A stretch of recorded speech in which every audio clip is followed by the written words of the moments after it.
Olá, boa noite. Começa agora o Jornal da Justiça desta segunda-feira, 28 de junho. Ministro Ricardo Lewandowski decide que provas de acordo de leniência da Odebrecht não podem ser utilizadas em ação penal sobre o Instituto Lula. O processo vai ser retomado pela Justiça Federal do Distrito Federal, depois que o Supremo decidiu que a primeira instância em Curitiba não poderia ter julgado o caso. Esse é um dos destaques da edição de hoje. Você confere também. Senadores pedem ao Supremo abertura de inquérito sobre suposto crime de prevaricação do presidente Jair Bolsonaro em caso da vacina indiana Covaxin. Ministra Rosa Weber mantém quebra de sigilo de advogado da Precisa Medicamentos na CPI da pandemia. Ministro Nunes Marques autoriza a realização de audiências de custódia por videoconferência durante crise sanitária.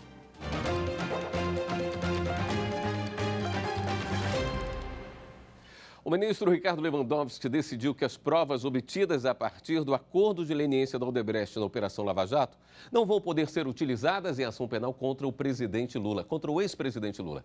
As informações ao vivo com a repórter Marta Ferreira. Oi, Marta. Boa noite. Boa noite, William. Boa noite a todos. Essa decisão ela está relacionada a uma ação penal em que o ex-presidente Lula responde por suposto recebimento de propina envolvendo a compra de um terreno em São Paulo para a construção do Instituto Lula.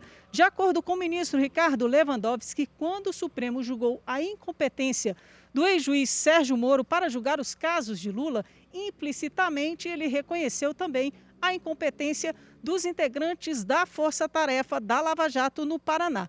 Com isso, a Justiça Federal do DF, responsável pela retomada do processo, não poderá levar em conta as provas obtidas a partir desse acordo com a Odebrecht. William. Muito bem, obrigado pelas informações, Marta. Os senadores Randolfo Rodrigues, Jorge Cajuru e Fabiano Contarato apresentaram uma notícia-crime ao Supremo Tribunal Federal em que pedem a investigação do presidente Jair Bolsonaro por suposto crime de prevaricação. O documento tem como base os depoimentos dos irmãos Luiz Miranda e Luiz Ricardo Miranda, CPI da pandemia, na semana passada. Segundo eles, o presidente foi informado sobre a suposta pressão para liberar a compra da vacina indiana Covaxin e que existiriam irregularidades no contrato para a compra do imunizante, como superfaturamento e o pagamento antecipado de 45 milhões de dólares a uma empresa que não constava no contrato original. Os senadores pedem que o presidente seja intimado a responder em 48 horas se foi mesmo comunicado das denúncias e se adotou as medidas cabíveis para a apuração do caso. O mesmo prazo é pedido para que a Polícia Federal informe se abriu inquérito sobre supostas irregularidades. A relatora é a ministra Rosa Weber. E a vice-presidente do STF manteve a quebra de sigilo do advogado Túlio Belchior, que teria intermediado a compra da vacina indiana. A ministra vê grave suspeita de que o contrato pode ter levado ao favorecimento de agentes públicos e afetado o Programa Nacional de Imunização contra a Covid. O pedido de liminar contra a quebra de sigilo apresentado pela OAB alega que a CPI da pandemia não teria se apoiado em causa provável e fatos concretos e que o advogado Túlio Belchior não figuraria como investigado no inquérito parlamentar. Túlio Belchior representou a farmacêutica Precisa Medicamentos nas negociações para a compra da vacina indiana Covaxin pelo Ministério da Saúde. Para a CPI, o acesso às informações telefônicas e telemáticas do advogado pode ajudar na apuração de eventuais irregularidades. O valor do contrato é de R$ 1,6 bilhão.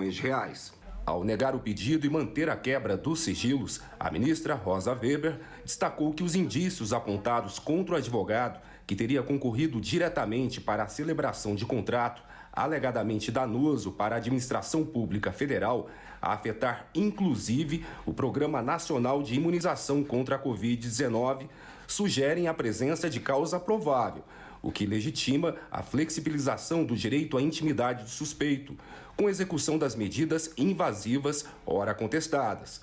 Na hipótese concreta, a questão adquire contornos ainda mais inquietantes, porquanto em pauta negociações pouco transparentes, quanto à vacina ainda não respaldada por estudos científicos consistentes, em detrimento de imunizante de eficácia já comprovada e com custo substancialmente inferior.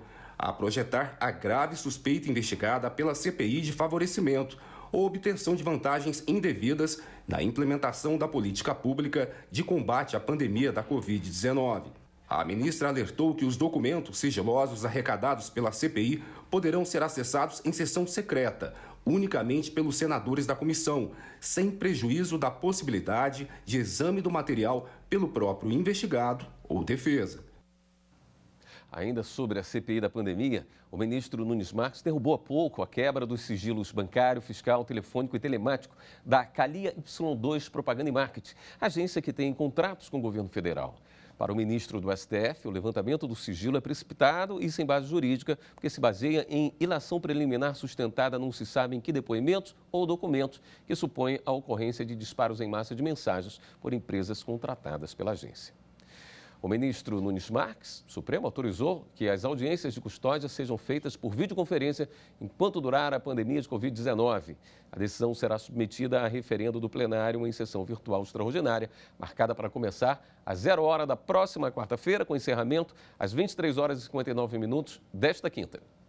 A Associação dos Magistrados Brasileiros, AMB, entrou com uma ação no Supremo contra um parágrafo do pacote anticrime aprovado no final de 2019.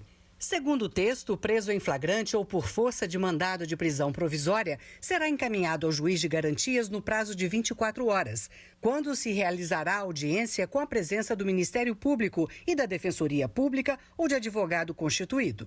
A AMB questionou o final do parágrafo que diz: vedado o emprego de videoconferência. O ministro Nunes Marques suspendeu liminarmente a proibição da videoconferência para as audiências de custódia. Para o ministro, aplicar a norma no meio à pandemia implicará necessariamente o aumento de contatos interpessoais entre partes, advogados, magistrados, membros do Ministério Público, servidores e outros profissionais direto ou indiretamente ligados ao ato de realização de audiências presenciais, fato que presumivelmente aumenta os riscos de contágio pela Covid-19. Nunes Marques também afirmou: a imposição genérica e abstrata de que todas as audiências de custódia sejam presenciais, sem qualquer possibilidade de ajuste da norma ao contexto sanitário, é desproporcional e, ademais, suprime toda a competência regulatória dos governos locais, a autonomia administrativa dos tribunais e as atribuições regulamentares do Conselho Nacional de Justiça.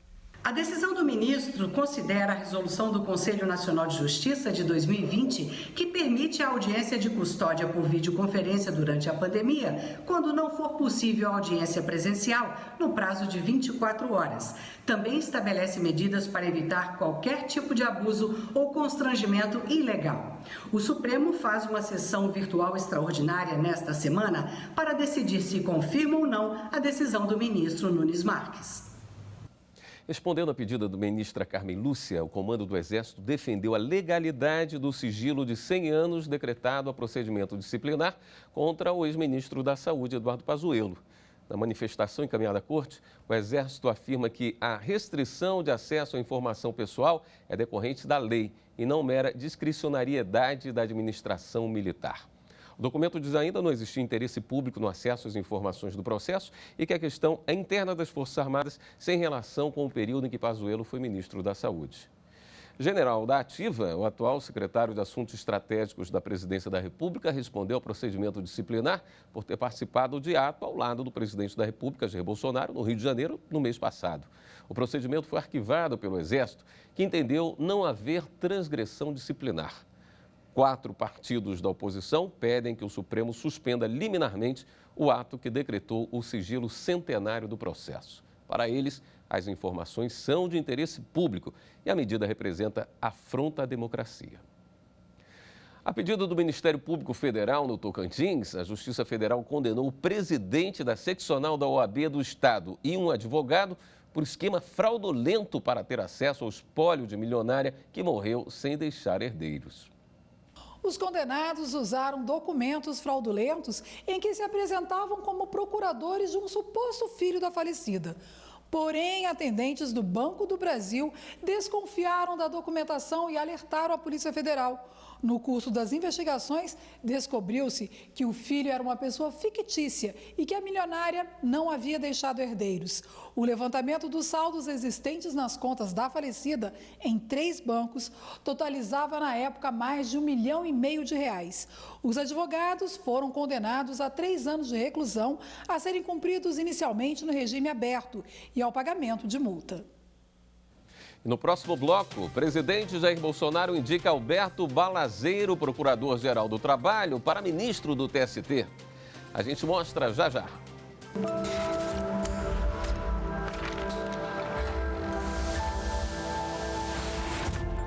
A atual Constituição, com seu vigor de justiça e soberania, estabeleceu ao legislador intrínsecas limitações ao poder de tributar, o que se subsume à própria garantia de direitos individuais do contribuinte, cuidando das vedações que o legislador infraconstitucional há de reverenciar.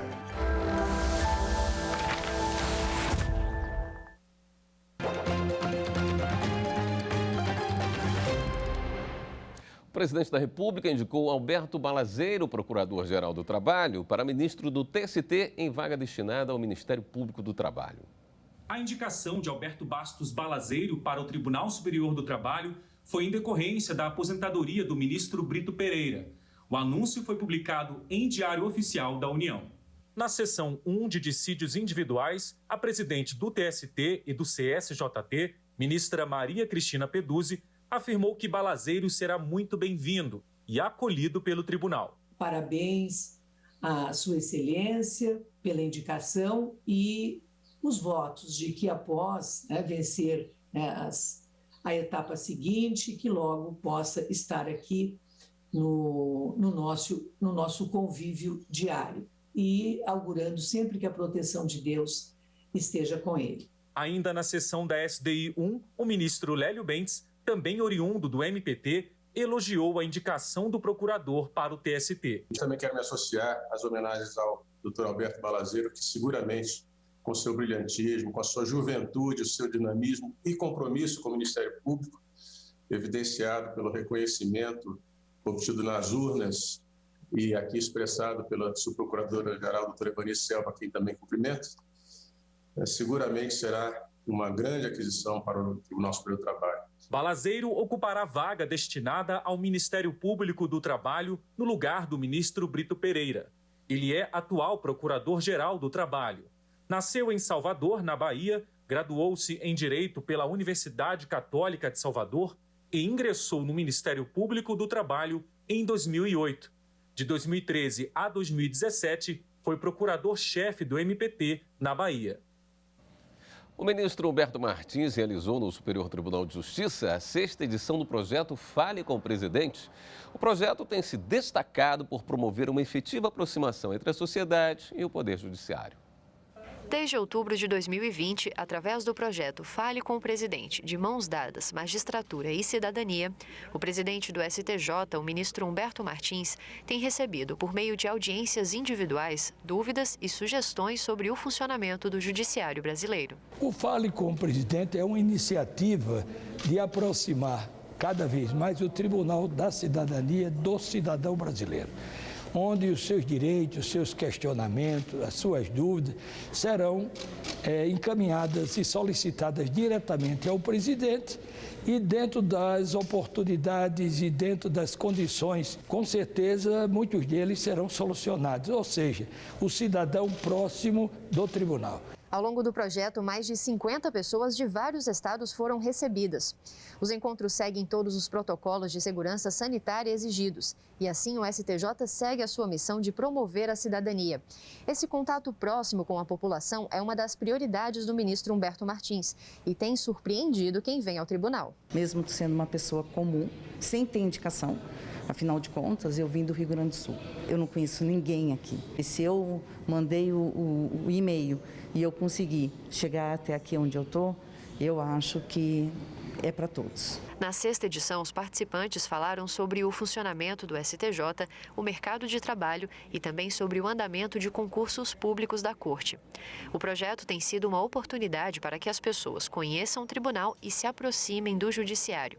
Laura passou em um concurso do STJ e veio tirar dúvidas sobre o andamento do certame. Eu não imaginei que eu pudesse fazer isso um dia, porque é muito difícil a gente conseguir conversar com presidente. Quero trabalhar aqui, já me vejo sentada ali na mesa, trabalhando. O projeto retoma as audiências particulares no próximo semestre. E quem tiver interesse em participar, é só enviar um e-mail para falecomopresidente@stj.jus.br.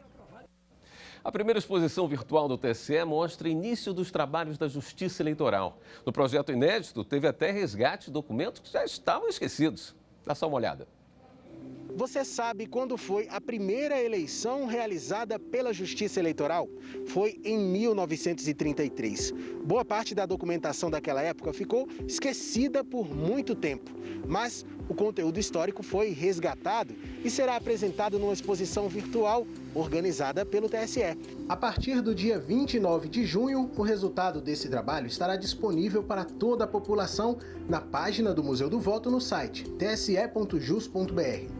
Para acessar, basta clicar na aba O TSE, depois em História da Justiça Eleitoral e ir na opção Museu do Voto. É a primeira exposição virtual realizada, promovida pelo Tribunal Superior Eleitoral e que envolve também uma parceria entre a Secretaria de Gestão da Informação, a Secretaria de Comunicação e Multimídia e também a Secretaria de Tecnologia da Informação do TSE. A Justiça Eleitoral foi criada em 1932 e extinta em 1937. Durante esse período, chamado de a primeira fase da Justiça Eleitoral, foram realizados 3 pleitos.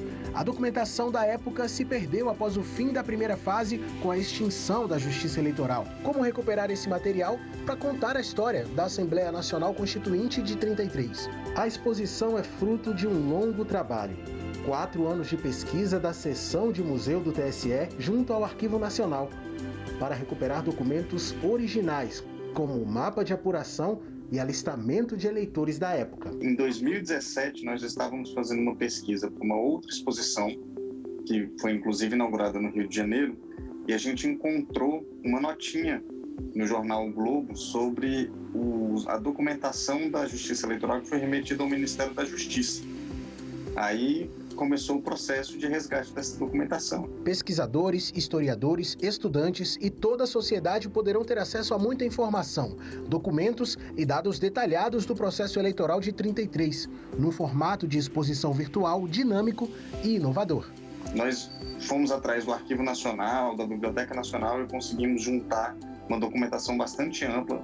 Fomos atrás também da Fundação Getúlio Vargas, que tem muitas fotografias do período, então a gente tem uma documentação com fotos e capas de jornais e documentos escritos muito amplo desse período. A interface ela foi feita de forma que o usuário, ao entrar na exposição, ele consiga navegar por todas as partes da exposição, por todos os núcleos, numa única página. Ela conversa com a interface do portal, com a identidade visual também dos produtos da Justiça Eleitoral. Então, esses foram os dos focos que nós tivemos no desenvolvimento da interface. Acompanhe a inauguração da exposição virtual ao vivo nesta terça-feira, às 6h, no canal da Justiça Eleitoral no YouTube. E a seguir, manual inédito do CNJ orienta a atenção à população LGBTQIA+, privada de liberdade. Voltamos já.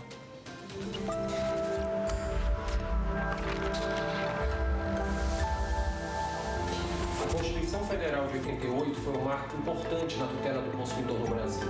Não apenas porque reconheceu essa categoria como merecedora de tratamento jurídico diferenciado, como no artigo 170, inciso 5º, a colocou no mesmo patamar da livre iniciativa como um dos pilares da ordem econômica.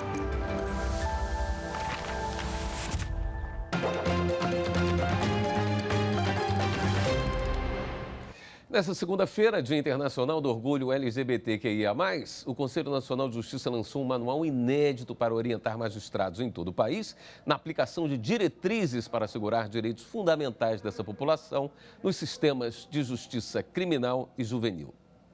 O manual reúne orientações aos tribunais para a implementação de resolução do CNJ com medidas para reduzir vulnerabilidades de pessoas LGBTQIA+, acusadas, rés, condenadas ou privadas de liberdade. O material destaca legislação de referência, glossário, dados sobre autodeclaração e uso de nome social. Também apresenta diretrizes para a aplicação de medidas sobre o local de privação de liberdade e quanto à ocorrência de relatos de violência, além de questões específicas de mulheres lésbicas, bissexuais, travestis e transexuais e de homens transexuais. Com o objetivo de apoiar os magistrados em decisões que protejam os direitos dessas populações, o manual inédito ainda traz precedentes, boas práticas e decisões, entre elas do Supremo Tribunal Federal, do Superior Tribunal de Justiça e da Corte Interamericana de Direitos Humanos. E o Superior Tribunal de Justiça deu início à 8ª edição do Seminário de Planejamento Estratégico Sustentável do Poder Judiciário, Agenda 2030, uma realidade no STJ. A abertura do seminário contou com a participação do presidente do Supremo Tribunal Federal, ministro Luiz Fux, do ministro Humberto Martins, presidente do STJ, e do ministro Luiz José Dezena da Silva, do Tribunal Superior do Trabalho. O ministro Luiz Fux destacou o trabalho que o Conselho Nacional de Justiça tem realizado para implementar as metas de desenvolvimento sustentável estabelecidas na Agenda 2030 da ONU. O judiciário brasileiro aderiu integralmente à Agenda 2030, que historicamente possui atuação institucional comprometida com a sua responsabilidade socioambiental. O CNJ estabeleceu a sustentabilidade como uma das diretrizes do planejamento estratégico do Poder Judiciário, conforme preconizado na resolução CNJ 201, de 2015. Durante o evento, com transmissão ao vivo pelo canal do STJ no YouTube, o presidente do STJ, ministro Humberto Martins, também ressaltou o papel do Poder Judiciário para o cumprimento dos Objetivos de Desenvolvimento Sustentável. Em 2019, o 6º Seminário Estratégico de Planejamento Sustentável ampliou o alinhamento do evento e incluiu a Agenda 2030, que hoje é uma preocupação a cada dia mais patente para os tribunais do Brasil e do mundo. O ministro Humberto Martins fez ainda uma homenagem à ex-conselheira do CNJ, Maria Tereza Willi, que estava à frente das ações para a implementação da Agenda 2030 no Poder Judiciário. Por sua valorosa contribuição no Conselho Nacional de Justiça, notadamente na internalização da Agenda 2030 e dos Objetivos de Desenvolvimento Sustentável no Poder Judiciário. Para a palestra inicial do seminário, a assessora-chefe de gestão socioambiental do STJ, Kathleen Feitosa, apresentou o convidado, o professor Mohamed Yunus, Prêmio Nobel da Paz em 2006, criador do microcrédito para as pessoas mais vulneráveis. Para Yunus, a pandemia do coronavírus agravou a situação das pessoas mais pobres. Ele apresentou a proposta de um mundo com 3 zeros: 0 emissão de carbono, 0 desemprego e 0 pobreza. Essa é uma ocasião que nós temos a oportunidade de fazer as coisas diferentes, porque o motor econômico parou e agora é tempo de mudar, não só começar o motor da mesma forma, nós vamos fazer da mesma forma. Então precisamos começar, temos que fazer um redesenho desse motor para não seguir na mesma direção. E eu preciso chamar a atenção, dizer que se você seguir as regras do mundo velho, se for pela estrada velha, você terminará no destino antigo. Nós não queremos isso. Essa é a 8ª edição do Seminário de Planejamento Estratégico Sustentável do Poder Judiciário, que tem como objetivo estimular a adoção de boas práticas para a promoção da sustentabilidade na gestão pública. O evento, que termina só na quarta-feira, também vai contar com palestras com temas sobre plano de logística sustentável e governança de contratações públicas, inclusão de cotas em contratos de terceirização para mulheres que sofrem violência doméstica e familiar e balanço socioambiental do Poder Judiciário. Para acompanhar a programação completa, acesse o canal youtube.com/STJ Notícias. Esta edição do Jornal da Justiça fica por aqui. Uma boa noite para você. Até amanhã.